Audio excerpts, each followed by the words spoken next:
La petite vidéo. Alors là, je suis avec, est-ce que vous le reconnaissez? Monsieur Kevin Séraphin et il y a un certain Frédéric Picon qui se passe derrière en incognito. Kevin, qu'est-ce que tu peux nous dire par rapport à ton séjour en Guadeloupe là? Tu es là tu fais quoi là? Déjà c'est une belle île. J'ai toujours trouvé ça beau. Parfois je pense que vous trichez un peu avec les plages, voilà. C'est une piscine. Là c'est Kevin. C'est tellement beau, c'est bleu. Voilà. C'est bon. En tout cas, bel accueil. Hier, on a pu aller dans une école à Sainte-Anne. Ouais. Très bel accueil des enfants. Donc on a pu signer pas mal d'autographes. Aujourd'hui on a le tournoi, donc vraiment bien, on est bien.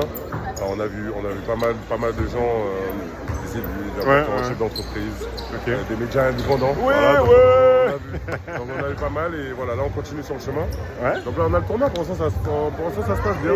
Belle dynamique, ça a bien commencé. Super. Et une question, qu'est-ce que tu penses, on va dire, du potentiel justement de ce type de tournoi en Guadeloupe et de ce type d'action pour le pays? Et la Guyane inclus, Guadeloupe, Martinique et Guyane. Qu'est-ce que tu en penses? Je pense que c'est bien parce qu'à un moment tu le vois, c'est le même schéma qu'on a en métropole où il y a de plus en plus de tournois avec la Ligue 3-3, Super 3-3 en France, là, il y a un truc là, la Super League. Voilà. La Super League, du coup, tu vois, il y a beaucoup, ça se développe beaucoup plus. En fait, il faut le mettre en place, il faut jouer. D'accord. Et je veux même te dire quelque chose, moi, quand j'ai commencé le basket, on jouait, c'était à l'époque, il y avait quoi, je suis rentré en 2007-2006, on jouait que du 3-3. D'accord. Tu vois, on jouait que du 3-3 parce qu'on n'était jamais 5-5. Ok, il y a pas de personne tout le temps, tu vois, on n'avait pas ce genre de 3-3 tout le temps. Il n'y a pas envie, machin. Et je trouve que pour le développement individuel, c'est l'une des meilleures choses que tu peux avoir. Parce que franchement, tu as tout le temps la balle. Tu n'as pas tout le temps la balle, mais vous êtes 3. Donc déjà, c'est pas pareil au 5-5 où tu peux faire toute une position sans la toucher la balle. Je vais faire un parallèle avec un sport. Je ne sais pas si tu le connais. Le futsal, tu connais? Oui, futsal. D'accord. Le futsal et le foot à 11. Et ce qu'on m'a indiqué, c'est que les très bons joueurs de foot à 11 ont souvent joué au futsal quand ils étaient jeunes. Parce que ça va très vite. Ça reste la même discipline. Oui, toujours, bien sûr. Quand t'es passionné, t'es passionné. Tu sais, il n'y a pas un pro qui n'a pas tenté différentes variantes de son sport. C'est la même chose. On te demande de mettre un ballon dans un panier. Voilà.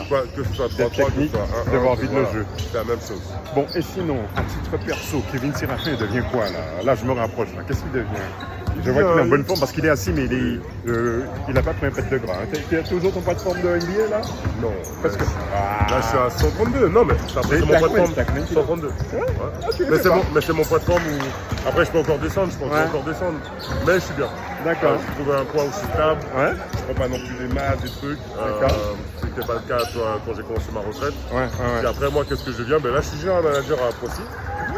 Mais je pose la question. Je t'ai vu sur les réseaux, là, effectivement, un nouveau poste, un nouveau challenge. Général manager à Procy. Donc là, cette année, pareil, là, on attend la décision de la Fédé pour savoir si on est maintenu ou pas en N1.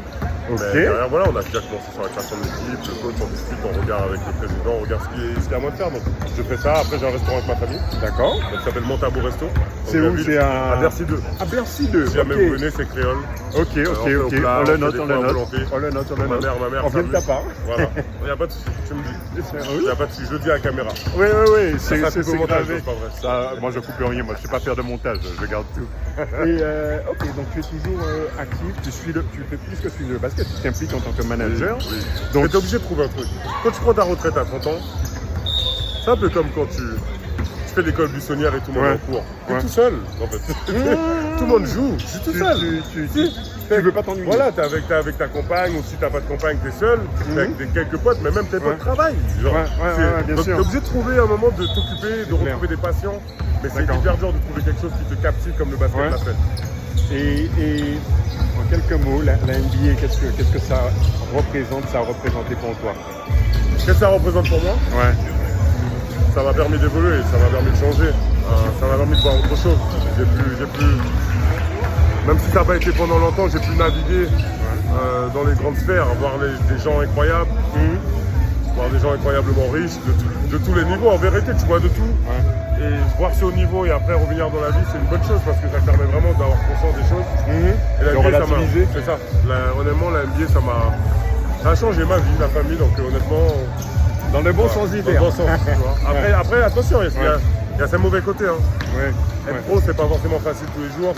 C'est accepter de faire du basket de ta vie. Donc, manger, se réveiller, penser basket tout le temps. 100%, 24 sur 24, 7 sur 7, 365. Voilà, c'est ça. C'est le truc. Maintenant, beaucoup de trucs, tu peux rester coincé dans un caractère. Alors que toi, beaucoup de basketteurs, et beaucoup de personnes en général, sont capables de faire pas mal de choses. Donc, c'est juste ça, à un moment, c'est comment tu en approches des choses. Mais ça reste la meilleure ligue au monde, ça reste quelque chose qui a changé ma vie, donc voilà. Ok. Et au niveau, allez, dernière question pour te laisser suivre le tournoi. Au niveau mental, qu'est-ce qu'on peut dire là, de nos amis américains par rapport à nos amis européens, français et autres pays hein? Qu'est-ce qu'on peut dire sur le mental? Mais ils sont en avance déjà sur ça. Donc maintenant, ils ont, même aujourd'hui, avec les commotions cérébrales, tous les différents trucs, la dépression, c'est arrivé forcément avant chez eux, parce qu'ils ont beaucoup plus d'athlètes, pratiquent beaucoup plus de sport, beaucoup plus de choses, donc beaucoup plus de recul. Maintenant, c'est quelque chose qui est arrivé et qui n'est pas négligé. Moi-même, j'étais en dépression après ma carrière, parce que bon, t'as beaucoup de choses qui sont raccrochées d'un coup. C'est juste dur de rentrer en retraite et de plus faire la même chose alors que ça fait 20 ans que je fais ça. Donc j'ai été ça, mais maintenant c'est pas comment dire, insoutenable. Tu peux le dépasser, tu peux le battre. C'est toi et ta mindset. C'est un challenge. Mais en tout cas, oui, c'est quelque chose de sérieux. Les sportifs, à un moment, comme je dis, ça reste les gladiateurs modernes. Tout à fait. On te met dans une arène, il y a un peuple qui regarde et puis voilà, le meilleur gagne. La pression et tout. Ça, donc t'as la pression, t'as des choses, et à un moment, il faut penser à ça. Donc c'est pour ça même aux sportifs et puis avant tout, je leur conseille toujours, les gars, faites différentes choses pour votre carrière. Je leur conseille de ne pas quitter l'école.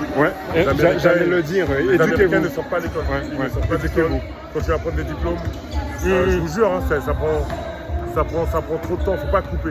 Donc à un moment c'est ça, et puis toi, te maintenir. À un moment le basket, il y a le basket, mais même par exemple, j'ai des jeunes avec qui je bosse sur du mentoring. Je leur conseille de faire d'autres sports l'été. Pour avoir un petit break du basket. Mentalement, ne pas être aspiré. Voilà, overdose. Trop de basket.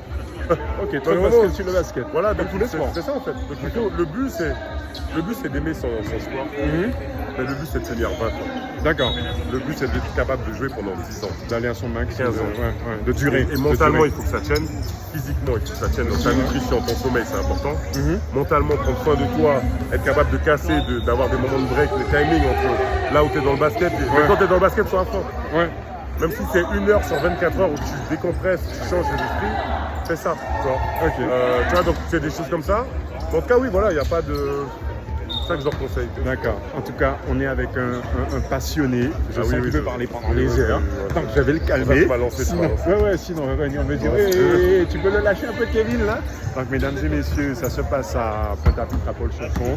Si vous pouvez venir, c'est avec grand plaisir et vous allez vous régaler. Et merci de ta présence. Et il y a Florent. Ah non, j'ai cru que Florent t'appelait. Merci de ta présence, champion.